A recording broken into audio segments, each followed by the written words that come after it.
Welcome back! In this video, I will be summarizing and explaining a very interesting essay on the nature of elves and men. It's titled Athrabeth Finrod a Andreth, which means The Debate of Finrod and Andreth.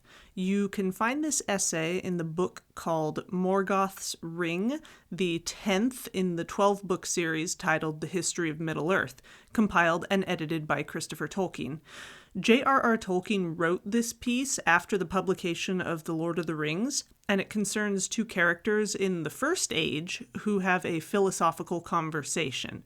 So these two characters are Finrod, the son of Finarfin and older brother of Galadriel, and Andreth, a middle-aged wise woman of the house of Breault. She is actually the great-aunt of Beren.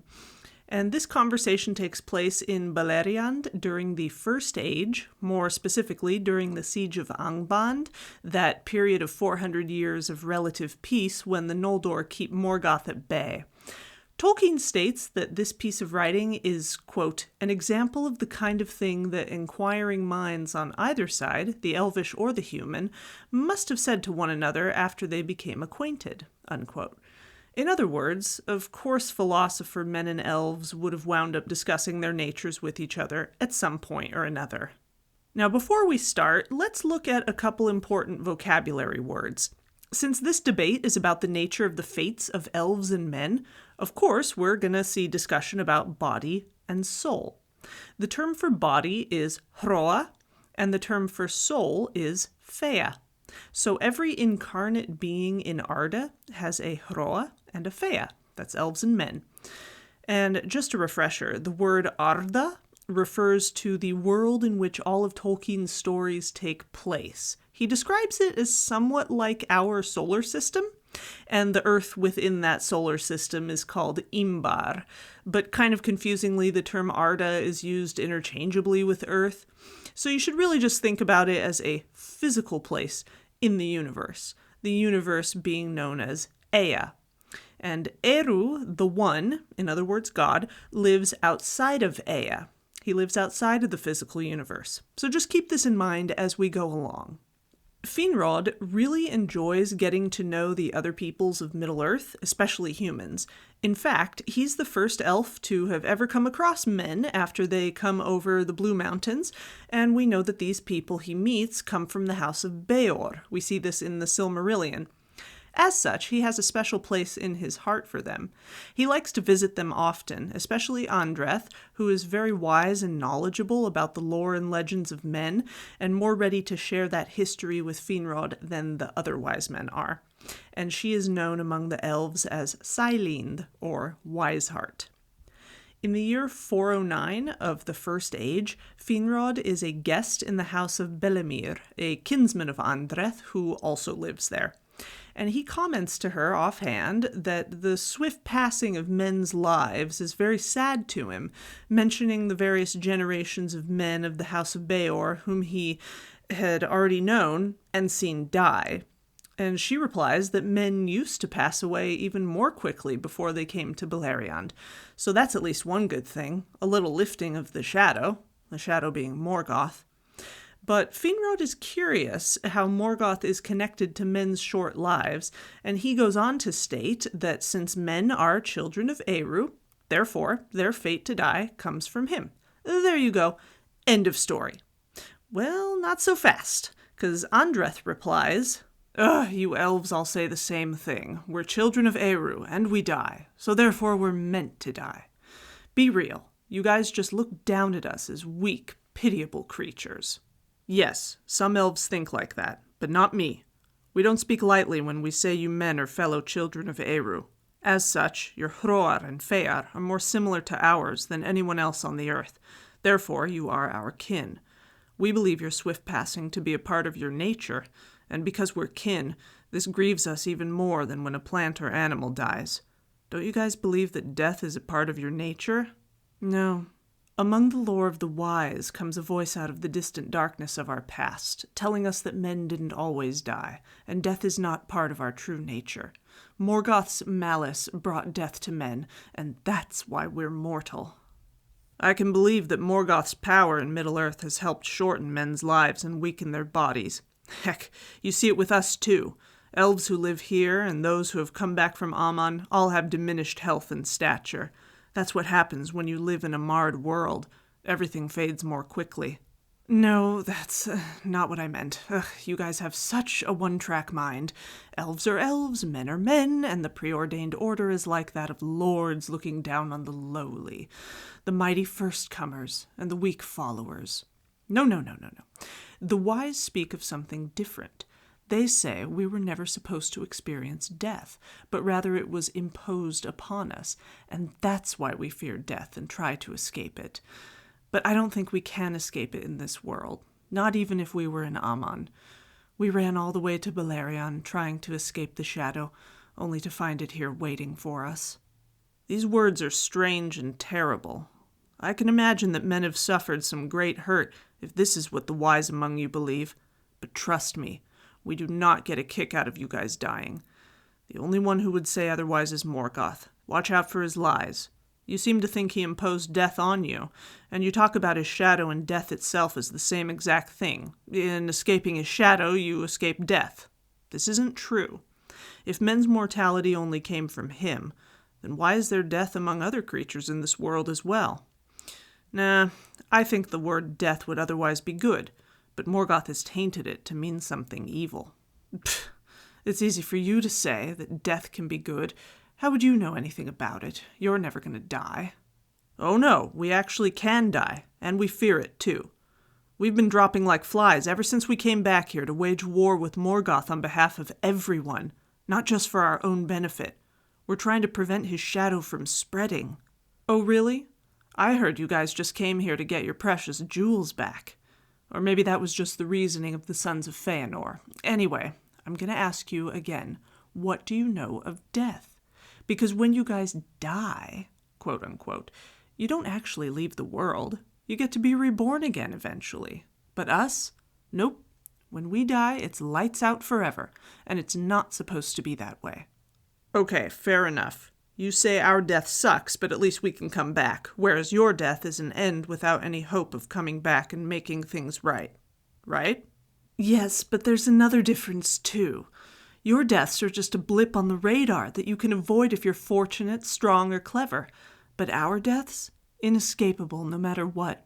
It's like a hunter that always catches his prey, whether or not that prey is lucky or unlucky, wise or foolish.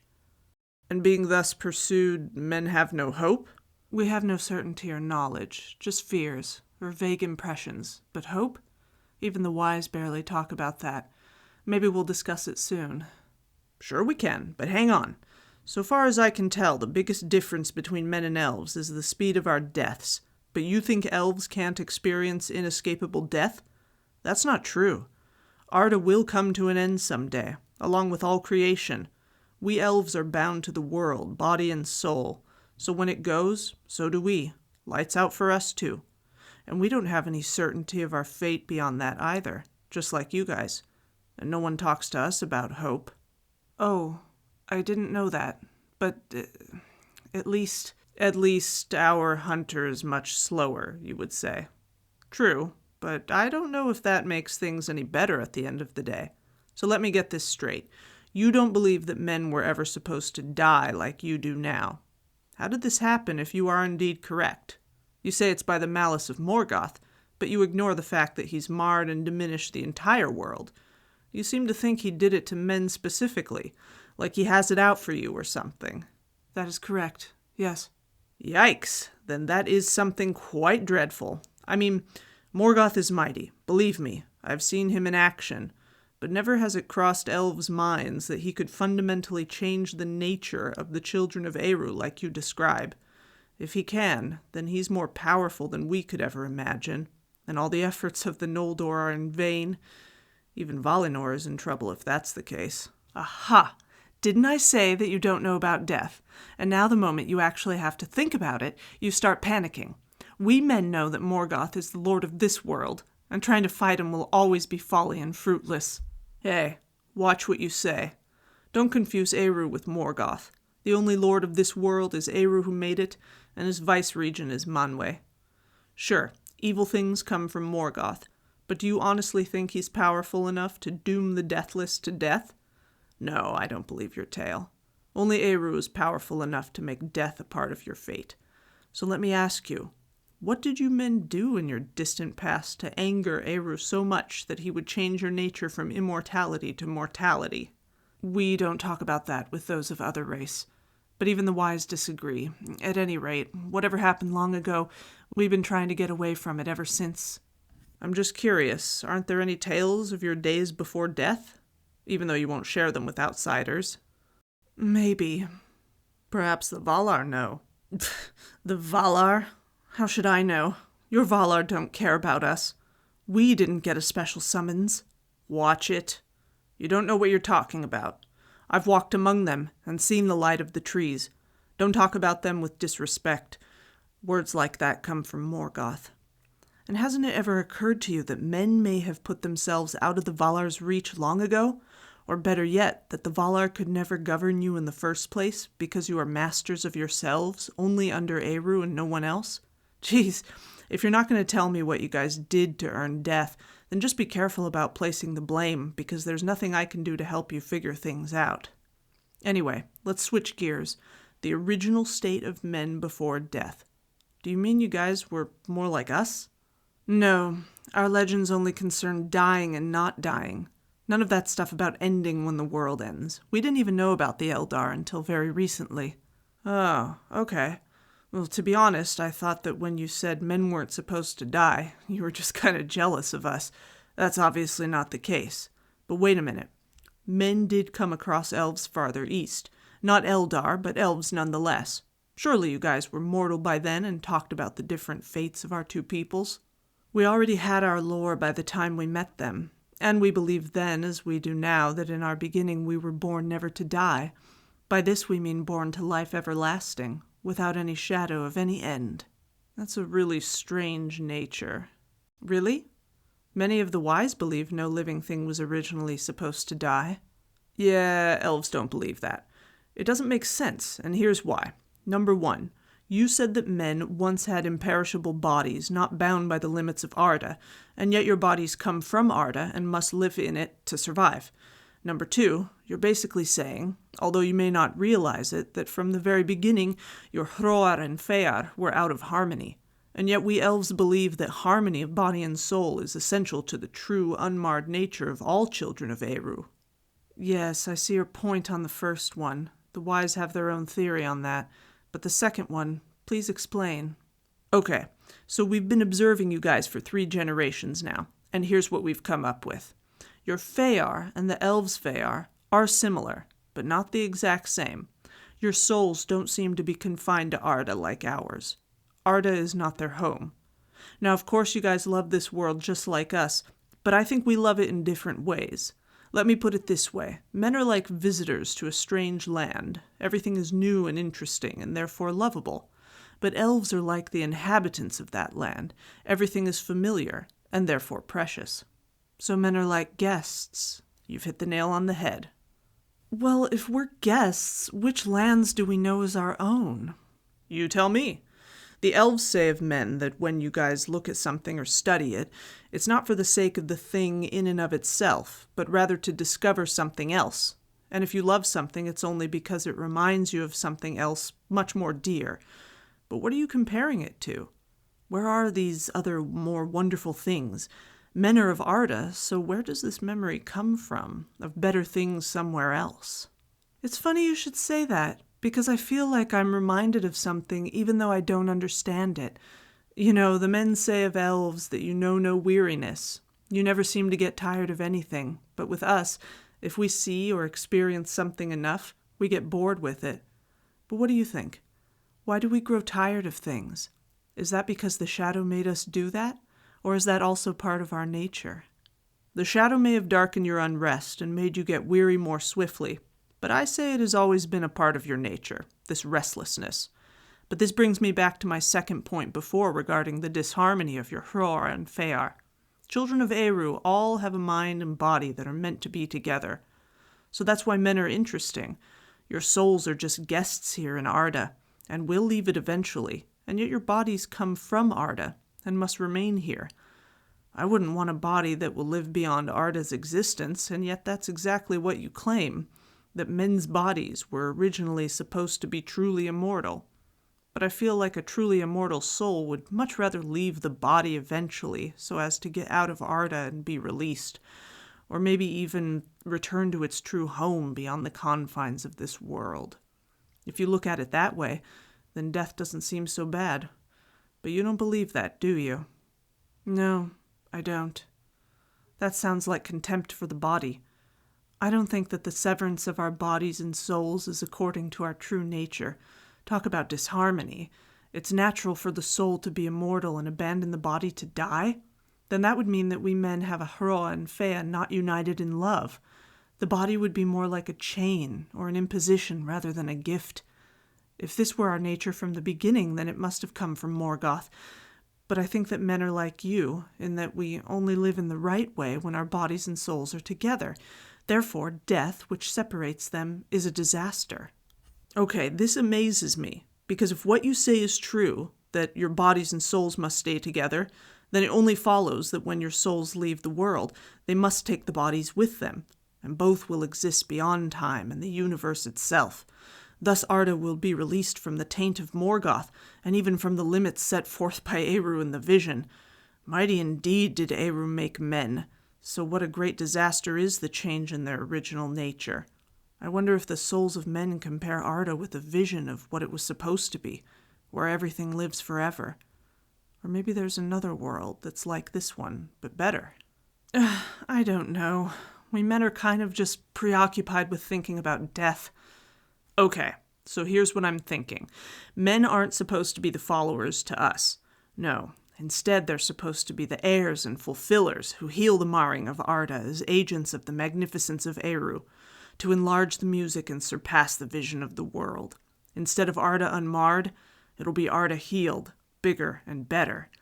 Yeah, I wonder if the Valar saw any inkling of this, or maybe Eru kept it a secret for later. This is so cool. All right, so when is this supposed to happen? I don't know. I'm talking about a vision of men as the deliverers of the elves. Even though we've been talking about death as a separation of body and soul, my idea of elvish death has always been that once Arda ends, our bodies and souls end as well. But this vision of Arda remade, we elves could live there forever and walk with men, our deliverers. What would you say to us? I can only guess. Maybe we would tell you stories from the past, from Arda that once was, and you guys would finally feel at home in the world, like you really own it.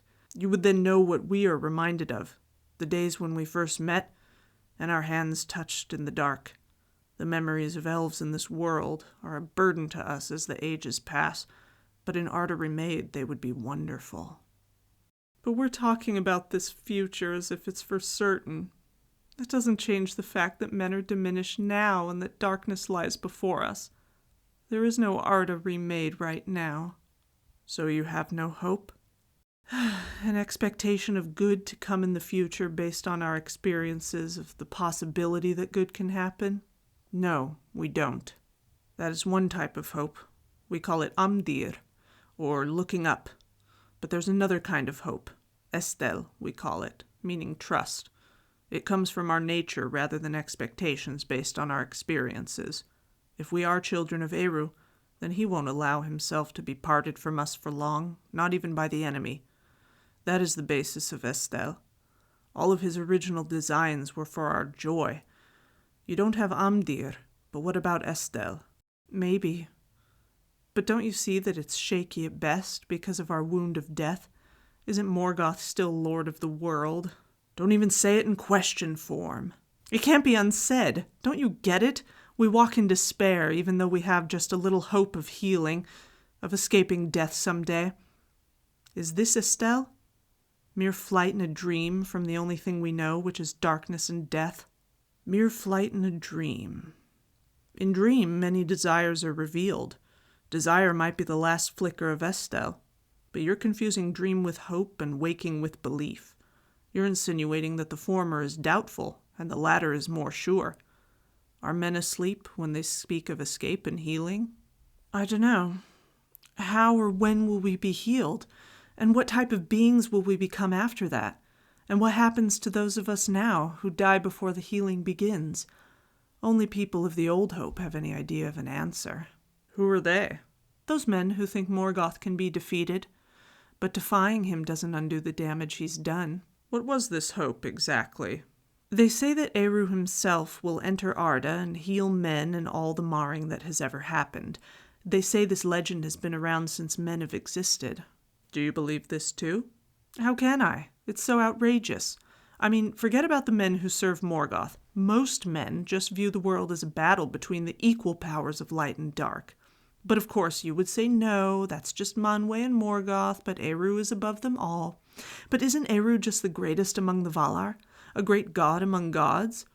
But again, yes, you would say, oh no, Eru is one and alone without peers. He created the universe and he's beyond it. Well, yeah, I would. And so would the Valar, except one. But who do you think is more likely to lie? Those who make themselves humble, or he that exalts himself? I get it, but I don't understand this hope. How can Eru enter something he's made, and yet be beyond measure greater than the thing itself? He's already in it, and outside of it, but sure, in different modes. Okay, Eru can be in the universe that he created, but going into Arda? He's so great he would shatter it, or maybe all of creation itself. I have no idea, that's way beyond me. But you're assuming that because Eru is measureless, then he's too big for Arda. He's all-powerful. I'm sure he'd figure out a way to make it work. And I honestly can't see another way to heal the world without him coming into it, because he wouldn't just let Morgoth completely take over and win out in the end. He'd put a stop to it. Because think about it. Even if Morgoth were thrust out of Arda, his shadow and poison would still remain to multiply. So if any sort of total healing of that were to occur, it would have to come from Eru. So are you telling me you believe in this old hope?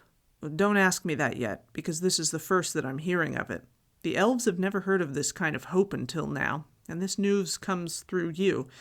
It might lift our hearts a bit. Maybe it was preordained that we elves and men should bring good news to one another, that you and I can speak to each other across the gulf that divides our kindreds so that we should not be wholly afraid.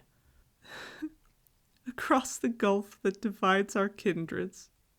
Is there no bridge except mere words? There may be. For some. I don't know. The gulf is our difference in fates, for of all the creatures in Middle-earth we are closest and most alike to one another. But it's dangerous to cross a gulf set by doom, and for those who do, they won't find joy on the other side, but griefs of both. But why do you say mere words? Haven't we drawn nearer to one another by speaking words? But for you, that doesn't provide much comfort, does it? I didn't ask for comfort. What do I need it for? Because of the doom of men that you experience as a woman. Don't you think I know? Is Aignor not my brother? Aikanar, the sharp flame, swift and eager. It hasn't been that many years since you first met, and your hands touched in this darkness. You were just a maiden then, brave and eager, in the morning upon the high hills of Dorthonion. Okay, say it! Who am I now but a lonely wise woman, and the age that will never touch him has already turned my own hair gray. But don't speak to me so familiarly as he once did. Oh, I see. Oh, my dear Andreth, that is the bitterness that has colored your speech this entire evening. If I could speak comfort to you, then you would deem it lordly and pitying coming from me, one who sits across the gulf. But what else can I say but remind you of the hope that you yourself just informed me of? I did never say it was my hope, and even if it were so, I would still cry. Why do we love you? Why do you love us, if you do, and yet set the gulf between us? We didn't make ourselves, and therefore we elves didn't set this gulf. No, we're not lordly in this, but compassionate and full of pity. I know you don't like that word, but I mean it in love, not pride. Oh, don't talk to me of pity, I don't want it. I was young and I looked on his flame, and now I am old and lost. He was young and his flame leapt towards me, but he turned away, and he is young still. Do candles pity moths? Or do moths pity candles when the wind blows them out? Andreth, I tell you truly that Eignor loved you, and for your sake he will never get married as long as he lives, but live alone till the end, remembering the morning in the hills of Dorthonion. But in the north wind his flame will go out all too soon.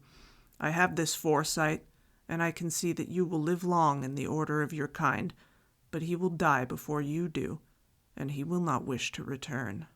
"Then why did he turn away? Why leave me while I still had some good years left to live?" I know, but Andreth, listen to me. This is wartime, and during war the elves never get married, nor have children, but instead prepare for death or flight. Neither Eignor nor I believe this siege will last for very long, and then what will become of Beleriand? Trust me, if he had his way and could follow his heart, he would take you far away from here, forsaking his family and friends as well as yours. But love and loyalty keep him here. Can't the same be said for you? And besides, didn't you say that it's impossible to escape death in this world anyway? For 1 year, 1 day of the flame, I would have given all. Kin, youth, and hope itself, mortal woman that I am. He knew that, and he withdrew and didn't grasp what was at hand, elf he is. Because such trades are made in ignorance rather than courage, and paid for in anguish. No, if any marriage is to occur between our two kindreds, then it's for some high purpose of doom and destiny. Brief it would be and hard at the end, with the last cruel fate being death that ends it. But death is always cruel for men, and I wouldn't have troubled him once I grew old. I wouldn't have hobbled after him like some old hag when I could no longer run beside him. All right, you say that now, but think of it from his point of view. He wouldn't have kept running ahead of you. He would have stayed at your side to help you and pitied you until the end. He could never shame you like that. Andreth, the life and love of the elves dwells mostly in memory, and we would rather have a good memory of something unfinished than see it to its sad end. Now he will always remember you in the sun of the morning, and that last evening by the water of Ailuin, in which he saw your face mirrored with a star caught in your hair. He would remember this when the north wind blows out his flame, and after that, when he sits in the halls of Mandos until the end of the world. And what shall I remember? When I die, what halls shall I go to? To a darkness where my memory of the flame will be erased? We elves don't have any healing words for such thoughts. But do you wish that men and elves had never met? Is the light of the flame of no worth even now? Do you believe yourself to have been scorned? Do away with that thought, for it comes from the darkness. If I can at least make it clear that you were not, then our conversation has not been in vain. Farewell. Where are you going now? Away north to the swords and the siege and the walls of defense, so that for a while at least Beleriand will be defended from the night. Will he be there, bright and tall, and the wind in his hair? Tell him not to be reckless or to seek danger needlessly. I'll tell him, but I may as well tell you not to weep. He's a warrior and a spirit of wrath. In every stroke that he deals, he sees the enemy who long ago did you this hurt. But you are not for Arda. Whither you go, may you find light. Await us there, my brother and me.